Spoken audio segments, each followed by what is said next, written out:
الحمدللہ والصلاۃ والسلام علی رسول اللہ وعلی آلہ وصحبہ اجمعین، اما بعد فاعوذ باللہ من الشیطان الرجیم، بسم اللہ الرحمن الرحیم۔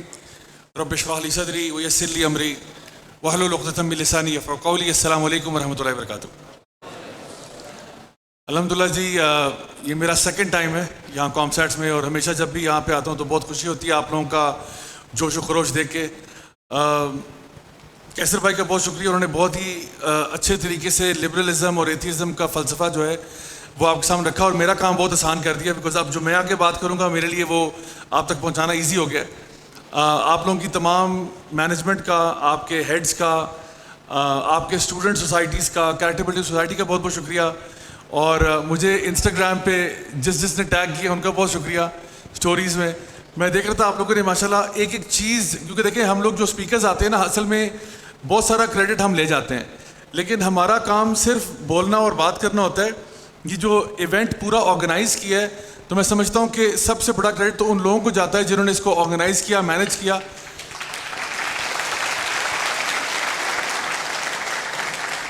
جتنے بھی اسٹریمرز، بینرز، پوسٹرز، حتیٰ کہ جس نے یہاں غباروں میں بھی ہوا بھری ہے نا، یہ بھی انشاءاللہ تعالی اللہ کی طرف سے بہت بڑا صدقہ لے گیا، کیونکہ دیکھیں یہ ممکن ہے کہ اسپیکر جو ہے وہ سٹیج پہ آئے اور اس کے اخلاص میں مسئلہ ہو۔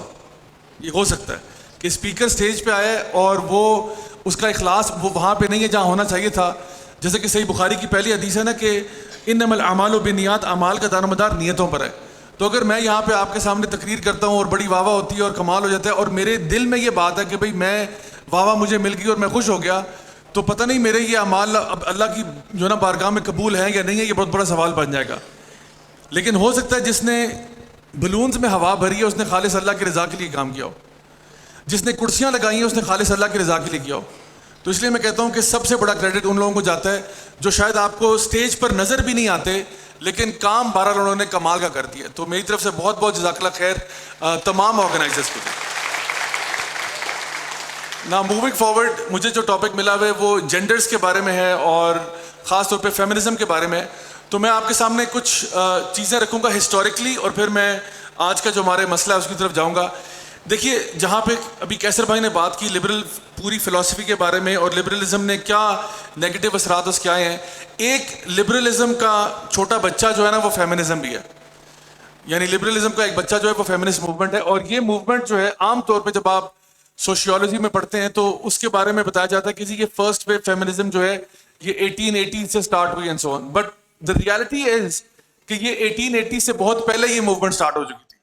According to one of the authors جن کا نام ہے مشیل لوئس نیومن، ان کی کتاب ہے وائٹ ویمنز رائٹس، اس میں وہ لکھتی ہیں کہ یہ اصل میں جو فیمنسٹ موومنٹ ہے یہ 1700 سے سٹارٹ ہوئی تھی، اور 1700 میں جیرمی بینتھم اور مونٹسکیو اور دیگر فلسفی تھے جنہوں نے اس زمانے میں یہ دیکھیں کہ نا ویسٹ نکل رہا تھا کولونائزیشن کے لیے، وہاں پہ ایک فکری غلبہ آ گیا، انلائٹنمنٹ ایج تھی جس کو رینیساں پیریڈ بھی کہتے ہیں۔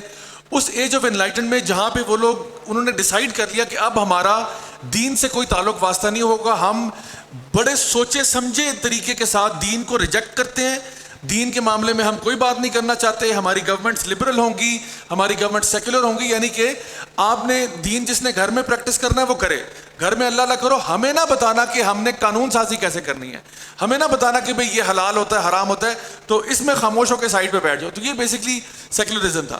اب ہوا یہ، اس کو اتفاق کہتے ہیں یا جو بھی کہتے ہیں، 6 ممالک تھے جو اس لبرلزم کو تلوار کے زور پر دنیا میں پھیلانے کے لیے نکل گئے۔ ان میں برٹش بھی ہیں، ان میں ڈچ ہیں، فرینچ ہیں، پورچوگیز ہیں، اسپینش ہیں اور اٹالینز ہیں۔ یہ 6 ممالک کے لوگ ہیں جو کہ پوری دنیا میں کولونائزیشن کے لیے روانہ ہو گئے۔ اور فار ایگزامپل برازیل میں پورچوگیز جا کے پہنچ گئے، میکسیکو میں اور ساؤتھ امریکہ میں اگر لوور ہاف میں دیکھیں تو وہاں پہ اسپینش پہنچ گئے، برازیل میں آج پورچوگیز بولی جاتی ہے۔ اسی طرح سے آپ دیکھیں کہ جو ایسے ممالک جہاں پہ اسپینش لوگ گئے تھے وہاں پہ آج بھی اسپینش بولتے ہیں۔ برٹش جو ہیں وہ چلے گئے امریکہ میں، نارتھ امریکہ میں، کینیڈا میں، وہاں پہ آج کل جو ہے وہ یعنی انگلش بولی جاتی ہے۔ کچھ فرینچ جو ہے وہ بھی کینیڈا میں گئے، وہاں پہ کچھ پارٹس فرینچ بھی بولتے ہیں۔ اور اسی طرح سے ہماری قسمت میں برٹش آ گئے، ہم آج انگلش بولتے ہیں۔ ہماری قسمت میں اگر پورچوگیز ہوتے تو میں اپنے لیکچر کے بیچ میں اردو کے ساتھ ساتھ پورچوگیز کا بھی تڑکا لگا رہا ہوتا۔ ٹھیک ہے, لیکن ایسا نہیں ہے کیونکہ ہماری قسمت میں برٹش آئے. اچھا یہ سارے ممالک پھیل گئے, اور دیکھیں جب آپ نے, کیونکہ وہ تھی ایج آف ایمپائرز, ہمارے پاس ابھی تو ہے نا اسٹیٹس ہیں, یعنی یہ پاکستان ہے, یہ انڈیا, یہ بنگلہ دیش ہے, یہ چائنا ہے, یعنی یہ اسٹیٹس ہیں, اسٹیٹ اپنے ڈبے میں رہتی ہے جہاں پہ ہوتی ہے. لیکن ایمپائرز جو ہے نا وہ پھیلتی رہتی تھیں اور کبھی گھٹتی بھی تھیں. فار ایگزامپل رومن امپائر ہے, پرشین امپائر ہے, اسلامک امپائر بھی ہے. اسلامک امپائر بھی کی کوئی باؤنڈری نہیں تھی, وہ ایکسپینڈ کرتی رہے گی, اور کبھی ہو سکتا ہے کہ اگر کوئی جنگیں ہار گئے تو پھر کچھ پارٹ آپ کو لوز بھی کرنا پڑے گا. تو وہ امپائرز کا دور تھا, اور جس نے جتنا لینڈ گریب کرنا ہے کر لے, جس کی لاٹھی اس کی بھینس. تو اب ہوا یہ کہ برٹش بھی نکل گئے اور سارے اپنے اپنے جگہوں پہ لینڈ گریبنگ کے لیے نکل گئے. لینڈ بھی گریب کرنا ہے, ریسورس بھی گریب کرنی ہے. آسٹریلیا جا کے پہنچ گئے وہاں پہ. اچھا جہاں پہ ان کا رواج یہ تھا کہ جہاں پہ جاتے لوکل پاپولیشن کو صفحہ ہستی سے مٹا دیتے جہاں ان کا بس چلتا. تو آسٹریلیا میں گئے, میں آسٹریلیا میں بھی رہا ہوں, وہاں سے میں نے اپنی ڈگری کی تھی, ماسٹرز کی. آسٹریلیا میں جو ایبوریجنی پاپولیشن ہے ان کو انہوں نے مٹا دیا, کیونکہ وہ بیچارے پریمیٹیو سے لوگ تھے, ان کو جا کے انہوں نے بلڈوز کر دیا. نارتھ امریکہ میں گئے تو جو نیٹو امریکنز تھے ان کو انہوں نے صفحہ ہستی سے مٹا دیا. افریقہ میں گئے, زولوز کو صفحہ ہستی سے مٹا دیا. نیلسن منڈیلا کب تک بیچارہ چیختا رہا, لڑتا رہا, اپارتھائڈ کے خلاف بات کرتا رہا. میں ساؤتھ افریقہ بھی گیا, وہاں پہ میں نے ان کے جو سلم ایریاز ہیں وہ دیکھے ہیں کہ وہاں پہ کالوں کے ساتھ کیا سلوک ہوتا ہے. سو بہرحال یہ جہاں جہاں پہ بھی گئے انہوں نے یعنی فساد ہی کیا ہے, کیونکہ انہوں نے لوکل پاپولیشن کو ختم کر کے اپنا جھنڈا وہاں لگا دیا اور وہاں پہ قبضہ لے لیا. دیکھیں لیکن بات یہ کہ جب آپ کسی جگہ سے نکل رہے ہوتے ہو نا کسی کانکویسٹ کے لیے, آپ ایک کیمپین چلا رہے ہو نا, آپ نے جنگ کی کیمپین چلانی ہے, اس کے لیے چاہیے ہوتا ہے پیسہ. پیسے کے بغیر یہ کیمپین نہیں ہوتی. اور آپ کو گھر میں یعنی ایٹ ہوم آپ کو کوئی سٹوری سنانی پڑتی ہے کہ بھئی ہم جس وجہ سے جا رہے ہیں تو لوگوں کی سپورٹ تاکہ آپ کے ساتھ ہو. لوگ کہ ٹھیک ہے جی ہم اپنے پیٹ پہ پتھر باندھ لیتے ہیں, آپ کو پیسے دیتے ہیں, آپ جا کے جنگ لڑیں, اور ایک بڑا نوبل کاز ہے. تو انہوں نے جب یہ جو 6 ممالک میں نے آپ کو بتایا یورپ سے جب نکلے ہیں اس انلائٹنمنٹ ایج کے بعد, انہوں نے گھر میں جو چورن بیچا تھا وہ یہ تھا کہ ہم ان کو فری کرنے جا رہے ہیں, ہم ان لوگوں کو آزاد کرنے جا رہے ہیں, ہم ان کو لبرل فلسفی پڑھانے جا رہے ہیں, ہم ان کو دیکھو یہ بیچارے پریمیٹیو لوگ ہیں, بلکہ they would use the word سیویجز, یہ سیویجز ہیں, ہم ان کو انسان کا بچہ بنانے جا رہے ہیں, ہم ان کو بتانا جا رہے ہیں تہذیب کیا ہوتی ہے اور تمدن کیا ہوتا ہے. ہم اس لیے جا رہے ہیں, ہمیں لینڈ تھوڑی چاہیے, وہ تو فری میں ساتھ آ گیا تو آ گیا, لیکن ہم تو جا رہے ہیں ان کو پڑھانے کے لیے. اور اس میں سب سے بڑی بات جو مشیل لوئیز نومن اپنی کتاب میں لکھتی ہیں وائٹ ویمن رائٹ میں, وہ کہتے ہیں سب سے بڑا جو چورن بھیجا تھا وہ یہ تھا کہ ہم ان کی عورتوں کو ویسٹرن وومن کی طرح بنانا جا رہے ہیں, کیونکہ ان کی عورتیں جو ہیں اوپریسڈ ہیں, سپریسڈ ہیں, ان کی عورتیں بڑی تباہ ہوئی ہوئی ہیں, عورتوں کا بیڑا غرق ہوا ہوا ہے, ہم ان کو ٹھیک کرنے جا رہے ہیں. تو لوگوں نے کہا واہ واہ یہ تو بڑا نوبل کاز ہے, تو بسم اللہ آپ جائیں, ہماری طرف سے پیسے بھی لے جائیں. اور یہ اس بہانے کے اندر یہ گئے تھے. تو وہ کہتی ہے 1700s میں فیمنسٹ موومنٹ کا آغاز مردوں نے کیا تھا, اس لیے کیونکہ ان کو لینڈ چاہیے تھا. اس میں حقوق نسواں کے بارے میں کوئی بھی سوچ نہیں رہا تھا کہ عورتوں کو کیا حقوق ملیں گے. عورتیں جدھر تھیں اپنے اپنے زندگیاں گزار رہی ہیں, خوش تھیں. یعنی اس زمانے میں نا یہ فیملی سسٹمز ہوتے تھے, فیملی سینٹرک. ایک گھر ہے, گھر کے اندر ماں ہے, ماں کا اپنا ایک مرتبہ اور مقام ہے. یعنی فار ایگزامپل ایک عورت ہے, وہ جو ہے نا گھر میں اس کی فیملی ہے, یعنی فیملی بزنس بھی ہے. بڑی بڑی فیملیز ہوتی تھی, لارج اسکیل فیملیز تھی, قبائل ہوتے تھے. ہمارے یہاں آج بھی جو ہم کہتے ہیں نا کہ جی فلانے وہ جٹ ہیں اور بٹ ہیں اور گجر ہیں اور ارائی ہیں اور راجے ہیں اور خواجے ہیں, یہ سارے کے سارے جو تھے یہ پوری پوری ٹرائبس تھیں. اور جتنی بڑی آپ کی ٹرائب ہوتی تھی اتنی آپ کی پاور بھی ہوتی تھی. سو جو ریاست ہے نا اسٹیٹ, وہ اس کے لیے یہ نقصان کی بات تھی کہ فیملیز بڑی ہونا شروع ہو جائیں, کیونکہ اگر فیملی بڑی ہوگی ہے تو بزنس بھی سارا فیملی آپ پہ ڈپینڈنٹ ہی نہیں ہے. فیملی کا سارا اپنا ہی لینڈ ہے, اپنا بزنس ہے, اپنا پیسہ ہے. اور اسی طرح سے فیملی جو ہے اس کے اپنے اندر ایجوکیشن ہے, آپ نے اپنے بچوں کو جو پڑھانا سکھانا ہے آپ سکھائیں ان کو. اور اس زمانے میں ہوتا یہ تھا کہ بچے استادوں سے سیکھتے تھے. استاد کا مطلب ہے جو اپنی فیلڈ کا ماسٹر ہوتا تھا. اب تاج محل بنا, تاج محل جن لوگوں نے بنایا یہ ایک ونڈر آف دا ورلڈ ہے. تاج محل میں جو جن لوگوں نے کام کیا وہ کس یونیورسٹی سے گریجویٹ ہوئے تھے, کہاں سے انہوں نے آرکیٹیکچر سیکھا؟ کہیں سے نہیں. انہوں نے آرکیٹیکچر کے ماسٹرز کے ساتھ بچہ اٹیچ ہو جاتا تھا. آج یہ شاید میرے خیال ہے موٹر مکینکوں میں رہ گئے ہیں, کہتے ہیں یہ استاد جی ہیں. اب موٹر مکینک جو ہوتا ہے وہ کوئی انجینئرنگ اور ٹیکنالوجی کی یونیورسٹی سے نہیں پڑھا ہوتا, وہ ٹرائل اینڈ ایرر سے استاد کے ساتھ زندگی گزارتا ہے اور پراپر مکینک بن جاتا ہے. اور یہی شاید آپ کا جو ٹیلر ماسٹر ہوتا ہے اس کو بھی استاد کہتے ہیں. وہ بھی جو ہے درزی, وہ بھی کسی فیشن ڈیزائن کے اسکول سے گریجویٹ نہیں ہوا, لیکن وہ استاد کے ساتھ رہ رہ کے ہنر سیکھ جاتا ہے. تو پرانے وقتوں میں یہ تھا کہ آپ کا بچے کا جہاں پہ بھی ایپٹیٹیوڈ نظر آ رہا ہے آپ اس کو استاد کے ساتھ جوڑ دیں اور وہ اس کی پوری مینٹرنگ اور گرومنگ کرے گا اور اس کو ماہر بنا دے گا اس فیلڈ کا, پراپر ماسٹر ہوگا وہ. یعنی ماسٹر صاحب اس کو ایسے نہیں کہتے تھے, وہ ماسٹر ہوتا تھا اس فیلڈ کا. تو فیملی کے اندر سارا ویلتھ ہے, عورت کو جو ہے وہ یعنی ایکول شیئر مل رہا ہے بزنس کا, ایکول شیئر مل رہا ہے ایگریکلچر کا. اور گھر کے اندر اگر فار ایگزامپل ایک عورت کے 2 بچے ہیں تو اس کی ایک پاور ہے, کیونکہ اب 2 بچے اس کو رپورٹ کرتے ہیں. 4 بچے ہو گئے تو پاور میں اضافہ ہو گیا, ان بچوں کے بھی بچے ہوں گے تو پاور میں اور اضافہ ہو گیا. ہمارے یہاں مجھے یاد ہے میری جو نانی اماں ہے, وہ اللہ تعالیٰ جنت نصیب کرے, وہ ماشاءاللہ بہت بڑی فیملی ہے ہماری. تو اس میں جس طرح ان کی پاور پوزیشن گئی, تو جب میں نے ان کو دیکھا ایز اے نانی اماں, تو وہ اپنے کمرے میں بیٹھتی تھیں اور ان کے پاس ایک ایسے وہ ایک لکڑی کا ایک تخت سا بنا ہوا تھا جس پہ وہ جائے نماز بچھی ہوئی تھی. وہ اکثر مصلے پہ ہی بیٹھی نماز پڑھتی, قرآن پڑھتی, تسبیح پڑھ رہی ہوتی, اور اسی تخت پہ بیٹھ کر وہ پورے گھر کا نظام اور فیملی بزنس چلاتی تھی. یعنی ایک جملے میں نا, یعنی سارے بیٹے ہیں نا, اب سارے بیٹے ان کو رپورٹ کرتے ہیں. تو نانی اماں نا کچھ ڈان ٹائپ کی ہوتی تھی, یعنی سارے جتنے بھی بیٹے ہیں وہ سارے ان کو سلوٹ مارتے ہیں, پیسے ان کے ہاتھوں میں لا کے دیتے ہیں, اور ان کی جو پاور اور پوزیشن وہ انجوائے کرتی ہیں فیملی میں. مطلب میں آپ کو بتاؤں, گھر میں ماں جو ہے نا وہ گھر کا درجہ حرارت سیٹ کرتی ہے. اگر ماں کا موڈ اچھا ہے پورے گھر کا موڈ اچھا ہوگا, اور اگر ماں کا موڈ خراب ہے سارے گھر کا موڈ خراب ہوگا, کیونکہ ابو کو تو ویسے ہی موڈ خراب رہتا ہے. اصل میں امی ہوتی ہیں جو موڈ سیٹ کرتی ہے. تو اسلامک جو سسٹم تھا نا, فیملی سسٹم, اس میں یہ تھا کہ سب بچوں کو پتا ہے کہ ماں کے پاؤں تلے جنت ہے, اور ماں ہمارے لیے جنت کا دروازہ ہے. اور جہاں ماں باپ کی بات آئے گی تو ماں کا 3 گنا درجہ اوپر ہے باپ سے بھی زیادہ. تو وہ جو پاور اور پوزیشن اور اتھارٹی ایک ماں انجوائے کرتی تھی ایک مسلم فیملی میں, وہ تو پہلے ہی خوش تھی. اس کو بزنس اس کے پاؤں میں لوگ لا کے رکھتے ہیں, بیٹے آتے ہیں پاؤں میں پورا بزنس رکھ دیتے ہیں, ماما یہ لیں. تو اس نے کیا کرنی, اب آپ کہہ رہے ہو جی ہم ویمن امپاورمنٹ کے لیے جا رہے ہیں. بھائی تمہاری عورت سے 50 گنا زیادہ امپاورڈ وہ ہے. تمہاری عورت کے پاس کیا پاور ہے, تمہاری عورت کے پاس کون سی اتھارٹی ہے؟ تم تو اپنی عورت کو آبجیکٹیفائی کرتے ہو.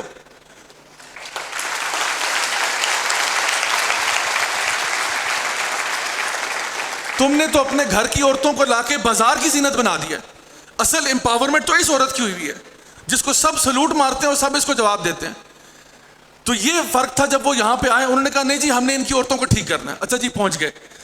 تو یہ زیرو وے فیمنزم جس کو میں کہہ رہا ہوں, یہ 1700 سے سٹارٹ ہوا تھا ایک فالس نیریٹو پہ. اس کے بعد چلے آ جائیں فاسٹ ٹریک کر کے فرسٹ ویو فیمنزم میں. فرسٹ ویو 1800 سے سٹارٹ ہوتی ہے اور آپ کہہ لیں آلموسٹ مڈ 1900 تک جاتی ہے. اس کے لیے میں آپ کو نا, کیونکہ ابھی میں آپ کو نا کریش کورس کرا رہا ہوں, تو فرسٹ ویو فیمنزم کے 2 نام ہیں.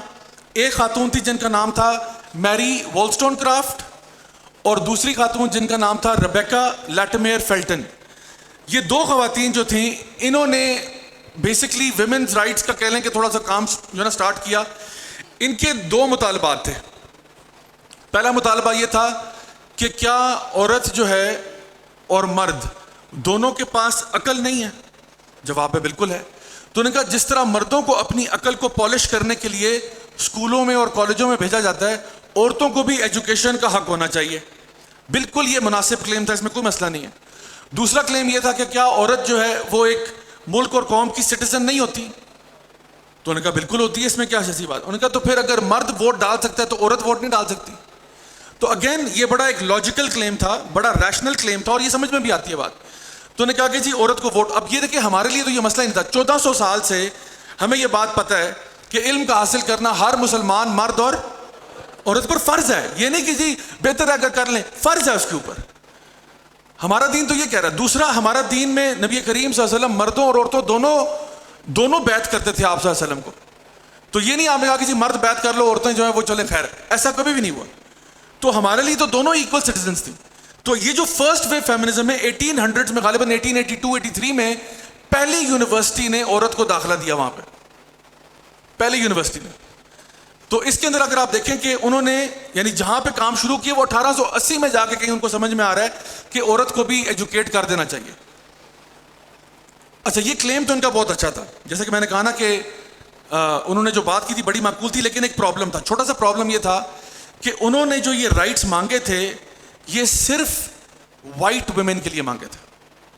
میری وولسٹون کرافٹ اور ریبیکا لیٹیمیر فیلٹن, انہوں نے کہا تھا کہ یہ جو رائٹس ہم چاہ رہے ہیں یہ صرف وائٹ ویمن کے لیے, کیونکہ جس ٹائم پہ وہ یہ رائٹس کا مطالبہ کر رہی تھی اس ٹائم پہ ان کے اپنے گھر کے اندر black men and women were slaves.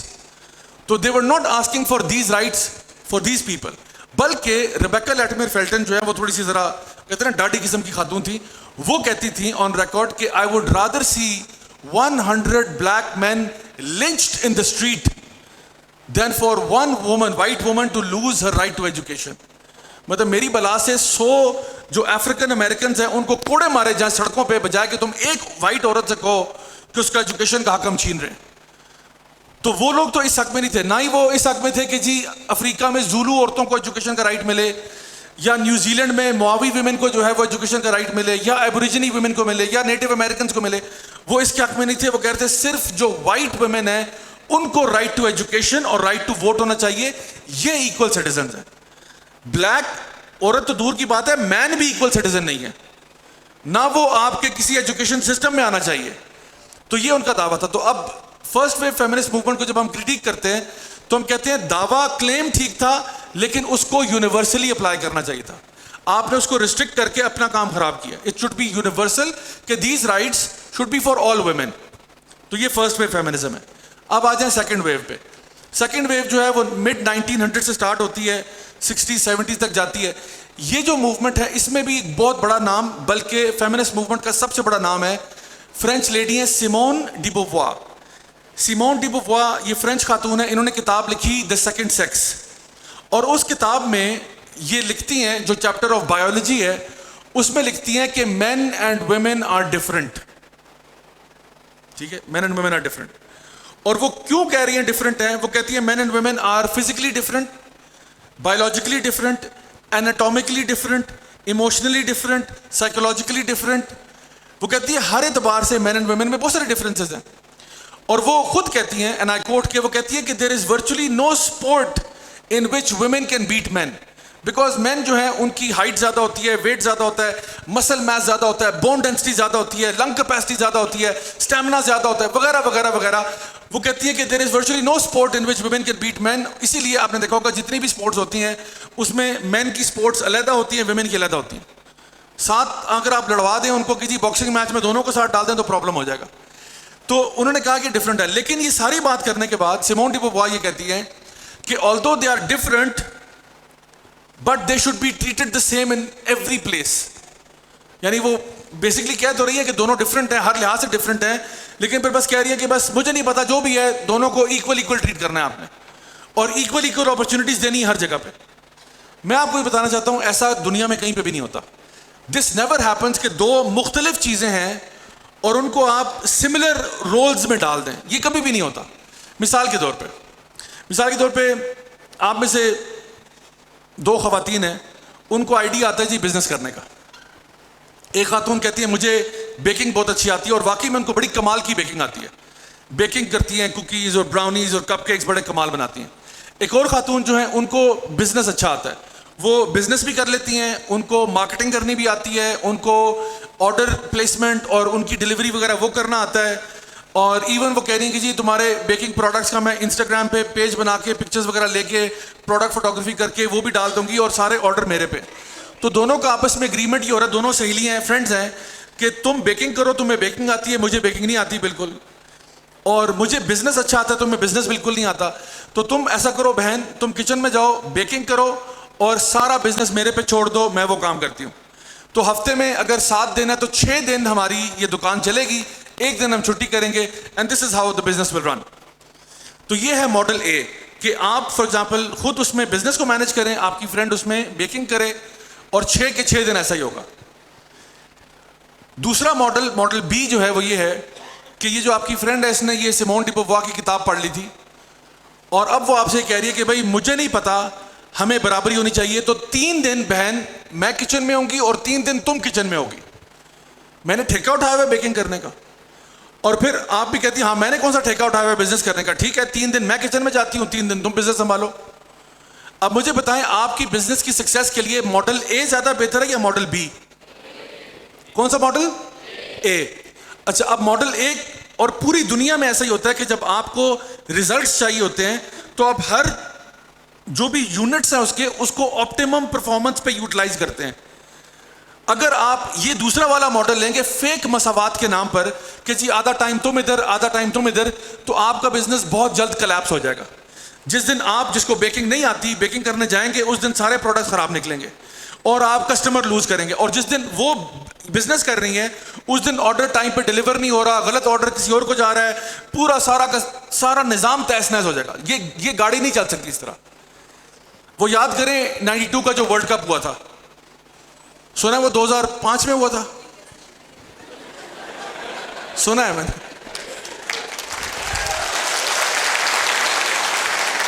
تو 92 کا ورلڈ کپ جو ہے اس میں جو ہماری کرکٹ ٹیم ہے اس میں آپ کے پاس بیٹسمین ہیں, فار ایگزامپل اس میں عامر سہیل ہیں, انضمام الحق ہیں, رمیز راجہ ہیں, ٹھیک ہے. اب اس میں یہ جاوید میاں داد ہیں. اچھا بالرز میں آپ دیکھیں اس میں وسیم اکرم, وقار یونس, عمران خان, مشتاق احمد, مطلب یہ آپ کی بالنگ لائن اپ ہے. اب آپ امیجن کریں کہ وہی ٹیم جو وننگ ٹیم ہے اس میں انضمام الحق کہتے ہیں کہ بھائی اٹیک بالر میں جاؤں گا, 10 اوور انضمام مانگ رہے ہیں, فاسٹ بالنگ کے میں کراؤں گا. اچھا ادھر جو ہے وہ وکٹ کیپر کہہ رہے ہیں کہ جی 10 اوور میں نے بھی کرانے ہیں, اور جو اوپننگ بیٹسمین ہے وہ وقار یونس جا رہے ہیں. تو یہ ٹیم مجھے بتائیں جس کا اپنے بیٹنگ آرڈر بالکل تہس نہس کر دیا ہے, کیا یہ 92 ورلڈ کپ جیتے گی؟ لیکن وہ کہتے ہیں نہیں ہم تو مساوات چاہتے ہیں نا, ہم تو ایکول اپرچونٹی. انضمام اللہ کہتے ہیں فار ایگزامپل کہ بھائی میں تنگ آ گیا ہوں بیٹنگ کر کر کے, میرے بھی آخر کوئی حقوق ہیں, مجھے بھی بالنگ ملنی چاہیے. تو اگر وہ یہ کریں گے تو کیا ہوگا, ٹیم کا بیڑا غرق ہو جائے گا. 92 کا ورلڈ کپ پھر بھول جائیں آپ, وہ آپ کے ہاتھ نہیں آ سکتا. تو اصل میں بات یہ کہ جو جس کی ایکسپرٹیز ہوتی ہے وہ وہیں پہ اچھا لگ رہا ہوتا ہے. اور پوری دنیا میں یہ اتنی کامن سینس بات ہے, اتنی کامن سینس بات ہے کہ بھئی جو جس کی ایکسپرٹیز ہے اس کو وہاں لگاؤ, جو جس کی ایکسپرٹیز نہیں ہے وہاں پہ کام کرنے سے کیا فائدہ. تو سیکنڈ ویو فیمنسٹ موومنٹ کا سب سے بڑا مسئلہ یہ تھا کہ انہوں نے کہا کہ مانتے ہوئے پہچانتے ہوئے کہ مردوں اور عورتوں میں بڑے واضح ڈفرینسز ہیں, انہوں نے کہا لیکن مجھے نہیں معلوم, دونوں کو بس ہر رول میں انٹرچینج کریں آپ, ہر رول انٹرچینج ہوگا. مرد جو ہے وہ عورت بنے گا, عورت جو ہے وہ مرد بنے گی, وہ جا کے یہ کام کرے, وہ جا کے یہ کام کرے. اس کا مطلب ہے سوسائٹی کا بیڑا غرق ہو گیا. اور وہ یہ کہتی تھی کہ جینڈر جو ہے, gender is a social construct, یعنی جینڈر جو ہے یہ سوسائٹی بتاتی ہے کہ آپ مردانہ بیہیویئر کرتے ہیں, اور سوسائٹی بتاتی ہے کہ یہ زنانہ کام ہوتے ہیں, حالانکہ کام شام کوئی ایسا نہیں ہوتے. جینڈر بالکل انٹرچینجبل ہوتا ہے. اچھا یہ تو چلیں سیکنڈ ویو فیمنسٹ موومنٹ میں نا ایک بنیاد ڈال دی, کیونکہ انہوں نے ریزن نہیں دیا. جیسے فرسٹ ویو فیمنزم میں انہوں نے کم از کم ریزن دیا تھا. ریزن یہ تھا کہ بھائی عورتوں کی بھی عقل ہوتی ہے, عورت بھی ایکول سٹیزن ہوتی ہے, اس لیے اس کو ایجوکیشن کا حق ہونا چاہیے, ووٹنگ کا حق ہونا چاہیے. That makes perfect sense. یہاں پر سیمون ڈی بووار جو ہیں کلیم کر رہی ہیں کہ دونوں کی ٹریٹمنٹ سیم ہونی چاہیے, لیکن ریزن کوئی نہیں دے رہی اس کی. کیونکہ جب آپ یہ کہتے ہو کہ men and women should be given same job roles, تو جب بھی یہ شوڈ کا ورڈ آتا ہے نا, یاد رکھیے گا یہ بات, جب بھی یہ شوڈ کا ورڈ آتا ہے یا ought to کا ورڈ آتا ہے, اس کا مطلب ہے کہ آپ ایک ایتھیکل کلیم کر رہے ہیں, آپ ایک مورل کلیم کر رہے ہیں. فار ایگزامپل میں اگر آپ سے کہتا ہوں you should never where black, you should never where black, آپ پوچھیں گے بھائی کیوں, یا تو میں کوئی ریزن دوں آپ کو. اگر ریزن نہیں ہے تو پھر خدا حافظ بھائی جان, ٹاٹا بائے بائے. آپ ریزن تو دینا, آپ ایک کلیم کر رہے ہیں کہ you should, why should I, آپ مجھے کمپیل کر رہے ہیں کہ آپ کو کالا نہیں پہننا چاہیے. کیوں نہیں پہننا چاہیے بھائی, آپ ریزن تو دیں.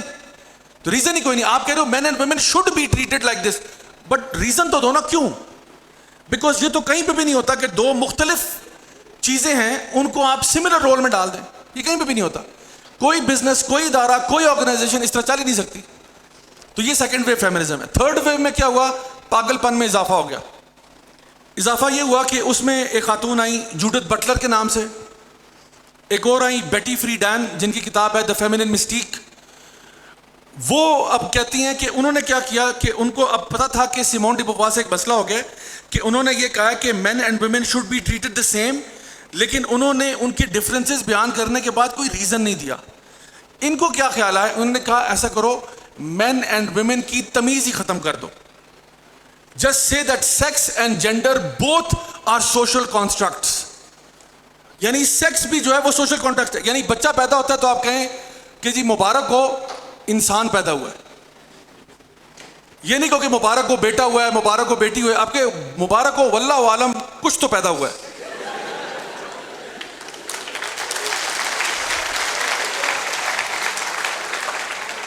تو اب آپ یہ کہنا چاہ رہے ہو کہ میل فیمیل کچھ نہیں ہوتا, بس انسان ہوتا ہے, انسان پیدا ہوتا ہے, اور انسان ظاہری بات ہے اب انسان کو جہاں مرضی لگا دو, آپ اس کو ادھر لگا دو ادھر لگا دو, تو انسان ہی کام کر رہے ہیں.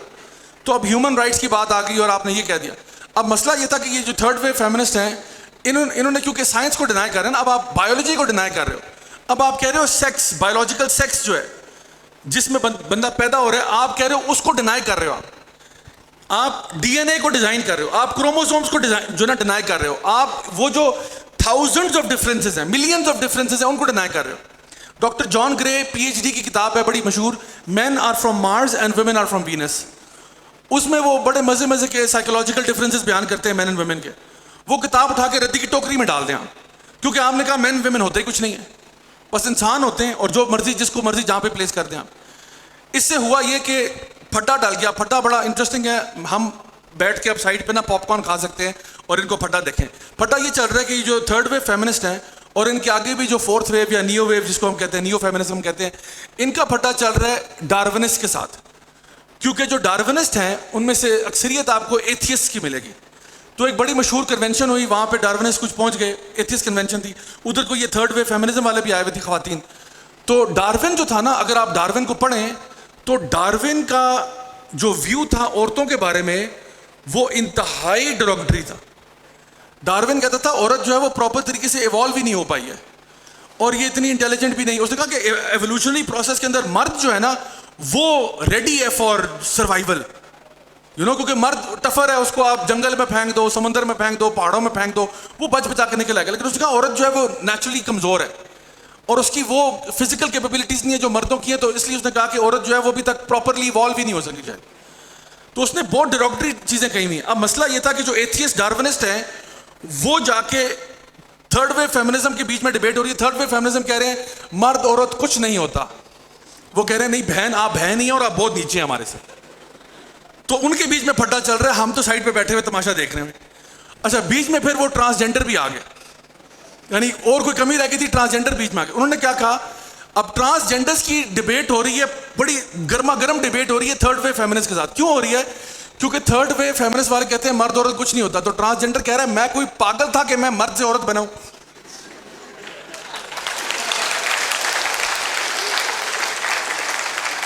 مجھے آپ نے پہلے بتا دینا تھا, میں نے اپنی سرجریاں کروائی, میں نے فلانے ٹیکے لگوائے, میں نے فلاں کرایا. اب جب میں عورت بن گیا, سرخی پاؤڈر لگا دیا, آپ نے کہا مرد عورت ہوتا ہی کچھ نہیں ہے, سارے ہی نیوٹرل ہوتے ہیں. تو پھر مجھے پہلے بتا دینا تھا. تو اب ان کی نا یہ تینوں کی آپس میں ڈیبیٹ چل رہی ہے, ہم آرام سے صوفے پہ بیٹھ کے پاپ کارن کھا رہے ہیں اور ہم دیکھ رہے ہیں کیا تماشا چل رہا ہے. Because this is now madness. میں نے کہا تھا نا یہ پاگل پن میں اضافہ ہی ہو رہا ہے, کیونکہ جب آپ نے سائنس کو بھی چھوڑ دیا, ڈینائی کر دیا, اور ہر چیز آپ کی فیلنگس پہ بیس ہو گئی ہے, پھر تو جس کا جو مرضی جی چاہے وہ اپنے آپ کو آئیڈینٹیفائی کرتا پھر. آپ اپنے آپ کو یہ کہیں وہ کریں. اب وہ دیکھیں نا تماشا بن چکا ہے ٹرانسجینڈرزم کے اندر, جو اب اتنا وہ کھپ ڈل گئی ہے کہ لوگ کیا کچھ نہیں آئیڈینٹیفائی کر رہے اپنے آپ کو. امریکہ میں کچھ لوگ ہیں وہ اپنے آپ کو بلی آئیڈینٹیفائی کر رہے ہیں کہ میں, آپ مجھے جج کرنے والے کون ہوتے ہیں, میں اندر سے بلی سا محسوس کرتا ہوں, ٹھیک ہے. کچھ لوگ اپنے آپ کو ایلین آئیڈینٹیفائی کر رہے ہیں, انہوں نے اپنی سرجریاں بھی کروا ڈالی ہیں, اپنا فیشل یعنی فیس چینج کروا دیا ایلین لگنے کے لیے. کچھ لوگ اپنے آپ کو کتا آئیڈینٹیفائی کر رہے ہیں. ایک لڑکا ہی کہوں گا, اس نے اپنے آپ کو بھیڑیا آئیڈینٹیفائی کیا ہوا ہے. وہ آتا ہے یوٹیوب پہ, ٹک ٹاک پہ ویڈیوز بنا رہا ہے اور ہاؤل کرتا ہے اور ویڈیو, تو وہ اپنے آپ کو باقاعدہ طور پر بھیڑیا سمجھتا ہے. سو اس وقت سچویشن یہ کہ جو مینٹل ہیلتھ ڈس آرڈرز تھے, جو سائیکولوجیکل کنڈیشنز تھیں, ان کو ہم لوگوں نے ویلیڈیٹ کرنا شروع کر دیا. اور حساب کتاب یہ ہو گیا کہ ساری چیز کے اندر سفر کون کر رہا ہے؟ عورت کر رہی ہے. سٹارٹ آپ نے کیا تھا حقوق نسواں کے نام پہ, اب ہو یہ رہا ہے مرد اپنے آپ کو عورت کہہ کے عورتوں کی سپیسز میں گھس رہے ہیں. مثال کے طور پہ عورتوں کی جو سپورٹس ہیں امریکہ کے اندر, دیکھیں کتنی بڑی ڈیبیٹ چلی ہوئی ہے اس وقت. عورتوں کی سپورٹس کے اندر وہ مرد جو مردوں میں 500 نمبر پہ بھی نہیں آ رہا تھا کسی بھی سپورٹ میں, وہ اپنے آپ کو عورت آئیڈینٹیفائی کرتا ہے, میچ جیت جاتا ہے, تمغہ لے لیتا ہے, گولڈ میڈل لے لیتا ہے, اور کہتا ہے جی میں عورت ہوں, اور لوگ اس کو مان لیتے ہیں.